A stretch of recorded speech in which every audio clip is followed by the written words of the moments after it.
When people think about the UK property market, they usually think just about London, Manchester, Birmingham or Leeds. But most property investors don't actually buy there. They buy in places like Scunthorpe, and that's why I wanted to analyse the data. Because when you start looking at the national averages and start looking at individual transactions, you discover something interesting. Scunthorpe isn't just one housing market, it's actually 3 separate property markets sitting side by side. Different prices, different ownership structures, different types of homes. And today we're going to prove it using real Land Registry transaction data. Let's start with the obvious questions. Where are the most expensive residential streets? The highest average sale price in our data belongs to Valewood. Average transaction value is approximately £449,000, and that's almost double the typical price level associated with much of Scunthorpe. Behind that we find Old Schoolyard, Brickyard Court, Walcott, Lakeside View, and these are all clustered roughly between £330,000 and £390,000. Immediately we can see the premium residential pockets exist, but what's interesting isn't just the price, it's also the volume. If you look at Dartmouth Road, the average price is lower than Valewood, yet there were 38 transactions.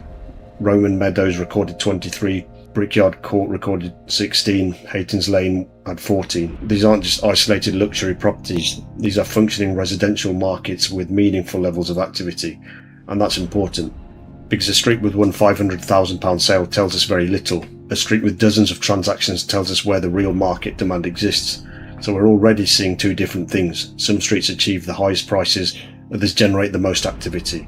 And as we'll see later, those aren't always the same places. But expensive streets alone don't explain a housing market. To understand where the money is actually flowing, we need to zoom out. Not to individual roads, but to entire postcode sectors. This chart looks simple, but it's probably the most important visual in the entire video. Each shape represents a postcode structure, DN15, DN16, DN17. The size reflects the amount of residential property activity, the colour reflects its value. And what immediately stands out is that DN17 dominates, not by a little, but by a lot. DN17 represents the largest concentration of residential value in the dataset. DN15 comes second, DN16 trails behind both. Now remember something, most people talk about property markets as though a town has one average house price, but averages hide structure. The chart shows us different parts of Scunthorpe contribute differently to the overall market. In effect, Scunthorpe contains multiple property ecosystems. One postcode sector is carrying significantly more residential value than the others, and that concentration helps us to explain why investors looking at the town often reach completely different conclusions depending on which area they're analysing. 2 investors can both say they're investing in Scunthorpe, yet be participating in very different markets. But value concentration only tells us where transactions happen. The next question is, what kind of housing actually exists inside these postcode sectors? And that's where things become even more interesting. This chart tracks 3 things: postcode sector, tenure, property type. And this is where the hidden structure appears. The first thing that jumps out is tenure. Most transactions are freehold, leasehold barely registers. That's exactly what we'd expect from a traditional northern residential market. And like many southern cities where leasehold flats dominate, Scunthorpe remains overwhelmingly freehold. That matters for investors, because freehold ownership usually means lower service charges, fewer management complications, greater control over the asset. Now if we look at the property type, then the largest flows are moving into semi-detached properties, detached, terraced, and flats are almost invisible. Again, that's very different from markets like London or Manchester. This isn't a flat-driven market, this is a family home market. The data is effectively telling us that residential demand in Scunthorpe is concentrated around traditional housing stock, the kinds of homes that owner-occupiers actually live in.